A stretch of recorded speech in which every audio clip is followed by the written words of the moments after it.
Welcome back to Sunday Stories, everyone. We're back with a bit of a different book to the ones we've read before. So what is it? Well, this one's very exciting because I have loved having this in the kitchen. After the success of her first book, we've got For the Love of the Land 2 by Jenny Jefferies, which is full of food and flavour. So Perfect. I'm excited. So I think it's very easy to pick up this book. There is a massive cake on the front. There's also a beetroot, so I'm assuming that's a beetroot cake. Ooh. And the other important thing I think about this is how it talks about celebrating British farming and the farming community. And I think that is just crucial at the moment. And to have a book which is talking all about British produce is really, really great. So on the back, I've noticed there is a little Yellow Wellies logo, and when you look inside, there is an introduction as to why that is. So as I just mentioned, there is a whole introduction and double page spread dedicated to Yellow Wellies, which is fantastic because it's a charity that's close to our hearts. So the intro is actually written by Stephanie Berkeley, who is manager at the Farm Safety Foundation. So she talks a little bit about how the charity was set up, why it was set up, and she goes on to say, British farmers work for the love of the land. They are a remarkable breed, adaptable, resilient, and incredibly hard-working, but their commitment comes at a price. For a workforce that accounts for only 1% of the working population, the industry accounts for nearly a quarter of all fatal workplace injuries, giving it the poorest safety record of any occupation, almost 20 times higher than the GB industry average. I mean, we've heard statistics like that before, but they're always shocking to hear. Always, and it's amazing to think that we've got charities that are working to make a difference, but it's evident that there's still more that needs to be done. I think from outside of the industry, I would never have even considered it to be necessarily a dangerous job. When you think of kind of danger, you think maybe a police officer or a firefighter, and I'm not saying those aren't dangerous, but farming has its own challenges as well. So yeah, at the end of this it says, we are grateful to Jenny for choosing to support us with the second instalment of For the Love of the Land, and we look forward to backing British farming by using locally sourced ingredients grown by our wonderful producers and creating something truly special. I think that sums up the message of the book, really. It's just so feel good, you know, like, it's like local produce, good home cooked food, but also supporting a really important charity. And with a real sense of community, you know, you can just see in the first few pages, and particularly this one. Yeah, I mean, you can see Matt there, we know Matt. Oh, Hi, yeah. Matt. But yeah, it is this sense of community, and I think that's what the farming industry is all about. Absolutely. The first recipe we've pulled out is one from somebody who you may recognise, and it's from Jimmy from Jimmy's Farm. He writes, our first sow, Rosie, was so sweet. She ended up living in the caravan with us. Well, until she got too big. We worked every hour the day sent and created a tiny farm shop and butchery to sell our premium sausages and bacon. Jimmy goes on, I've always had a passion for wildlife. I worked at Mole Hole Wildlife Park in Saffron Walden when I was in my teens, and loved taking care of a menagerie of different animals, from otters to chimpanzees, pigs to chinchillas. The dream began there. After a degree in zoology, I continued to study for a PhD in entomology. It was when I met my future wife, Michaela, that I decided to give it all up and train as a pig farmer.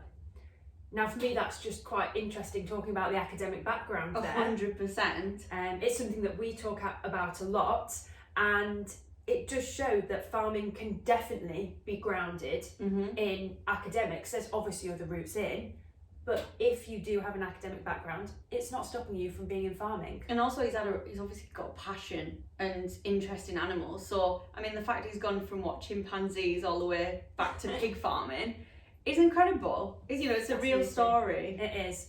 Well, and that's interesting you say that, because the BBC took an interest in our little story and followed our endeavours to breathe life back into this almost extinct breed.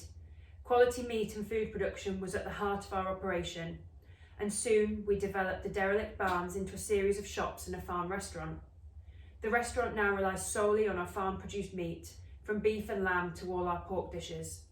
We're quite famous for our sausage rolls and can sell as many as 10,000 a month in the busy summer periods. 10,000 sausage rolls, wow, that's incredible. It is incredible, and I think what he's really, really pushing is this message of, you know, as local as possible, and for them to know the story of their animals, which they're then utilising in their shop, is fantastic and something which hopefully consumers can really buy into. I also think it's really embodying Jenny's message of bridging that gap between consumer and farmer, because he's saying that, well, we have a restaurant, we sell this many I think it's just great. I think it's a real message to take home. Absolutely. So what's the recipe? Well, Jimmy's Farm's recipe is crispy pork belly, braised hipsy and juniper. Oh, that looks delicious. So Lizzie, what recipe are we going to next? So we are going to Eco You by Olivia Shave. So this one's quite interesting, I think you'll like it. So she says, we are so proud to produce British lamb and share our farming journey, enthusing people to really connect with their food and to understand the effort that goes into it. She continues, as a first generation farmer, I run the business alongside my husband and 2 daughters. We started 7 years ago after we suffered the very sad loss of my father-in-law, John. He had worked the land for over 45 years and passed his passion for the countryside onto my husband, Justin, and subsequently onto his granddaughters, Jenna and Abby. He played an integral part in all our lives, and it seemed only fitting to continue his legacy, not only uniting us in grief, but giving us all a purpose. 2021 brought one of our proudest achievements to date when we became finalists in the prestigious Clarissa Dickinson Wright category of the Countryside Alliance Awards, which recognise rural businesses that go the extra mile and were a huge honour for us. It's really nice, isn't it? I can't believe they're first gen farmers. Which is really, really interesting. I guess they have that family background in it, but for her to come in is quite a big step, and we've talked to lots of people who find that a really challenging step to come into the farming industry. I mean, Jenny herself has come into the farming industry through her husband, so it's a really, really interesting dynamic. So Olivia goes on to say, it's vitally important to engage with the younger generation to share the realities of how British farmers are committed to producing healthy food while embracing the challenges of climate change, enabling them to make informed choices when it comes to eating balanced diets and buying local. I reach out to schools, pubs, restaurants and more through my roles as a community supporter for Love British Food and as a Lambassador for HDB, which generally receives a great response. We also achieved a Great Taste Award in 2020 and are hoping we can continue to put our lamb on lots of plates by advocating for its versatility and health benefits when farmed with pride. I love that. Absolutely, and I think, well, the passion of these farmers is coming through with every one of these that we read, in that they are desperate to get the message across to the public that they care about their animals, their produce, the environment. There's so many balls which they're juggling, but ultimately they're producing good quality, tasty, sustainable food. And it's the fact that she's talking about the younger generation. We really do need to be, well, starting from the ground up, no pun intended. But yeah, I think children, whether they're in cities or rural communities, need to be engaging with the land and the food. Absolutely. Well, I guess I want to see what recipe Olivia is going to share with us. So we have Norfolk lamb moussaka. Looks delicious. Well, Becca, we've had 2 cracking main courses. I see what you did there. Oh, thanks. But you know what I'm all about, a bit of dessert. What have we got up? So next we're heading to Wood Farm Free Range Eggs Limited, and this part is written by Charles May. The feedback we get from customers makes me feel 10 feet tall. It makes all the tough times you get with farming worthwhile. He goes on to say, Wood Farm has been in my family since 1948. So Joe and I were thrilled to have the opportunity to buy it in 2012, making us the 4th generation of farmers. In 1996, my dad and I took the plunge and decided to try free-range egg production. After a few teething problems, things soon settled down and I've never looked back. Joe left London and joined the farm in 2003. She found my enthusiasm for the farm and the hens contagious, so we decided to create our own brand and sell our eggs direct. The feedback we get from customers makes me feel 10 feet tall. It makes all the tough times you get with farming worthwhile. We are passionate about our free-range hens and their eggs, but also about the environment, which is why we looked into pioneering ways to become carbon neutral. Interesting. I mean, we're both from poultry backgrounds, so I think we can both appreciate how much, well, eggs are everyday essentials. Absolutely, and also how much thought and time and technology goes into producing eggs, to keeping the hens healthy, and as with Charles and Wood Farm Free Range, a lot goes into this idea of sustainability. Definitely. And the environment as well, which I think is the only way that farming is going, really. I think the decision to sell eggs direct is also a very interesting one. Ideally, we'd all sell direct. It's not feasible for every farmer, but I think that really helps them with the link they're making to the consumer. I love that he talks about his wife as well, how she moved out of London and she found it really contagious, because I think once you get into farming, you love it or you hate it, and if you love it, you are stuck. You are stuck knee deep in mud. You are stuck. So what's the dessert? Okay, this is basically the bit you've been waiting for. Oh, So their dessert is my fave. a creme brulee. I have a funny story about creme brulee.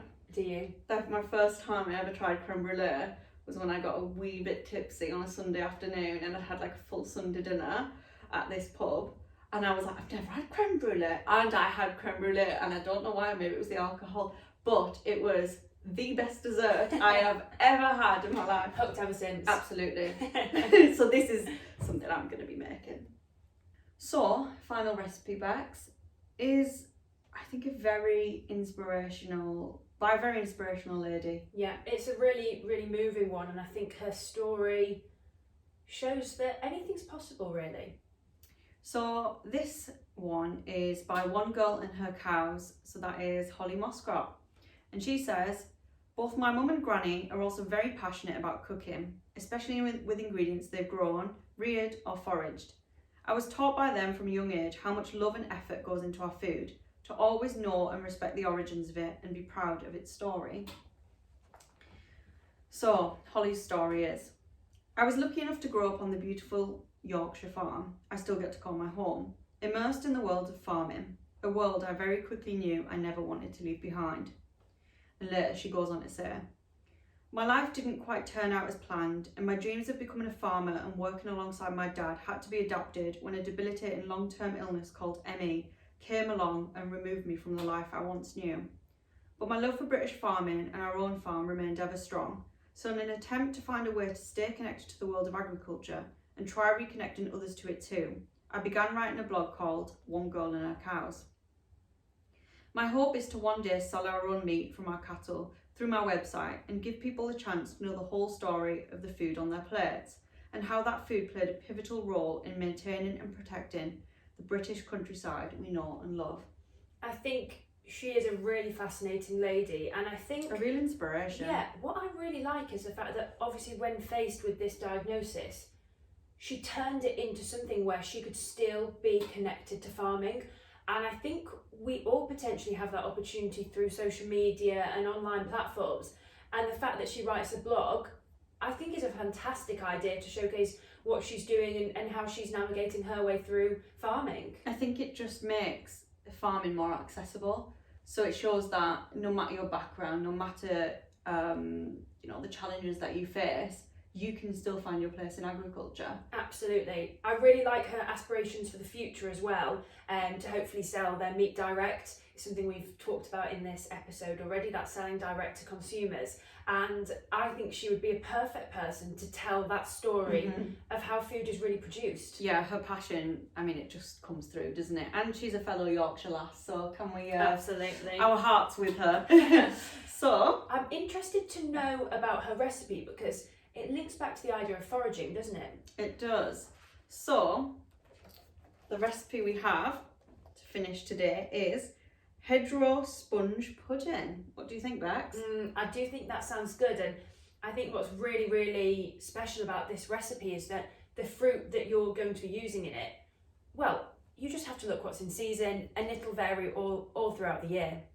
Well, I think you'll agree. What another fascinating episode of Sunday Stories. A really different one, but definitely one I've enjoyed. It's been great, so thanks so much for joining us and listening to us ramble on as usual. Thank you also so much to Jenny for speaking to us earlier in the week and also letting us feature her fantastic book. Well, I think we'll get in the kitchen and try a few recipes. If you try any, please do tag us, tag Jenny, and we'll be sharing a couple hopefully on Farmers Weekly. Thank you.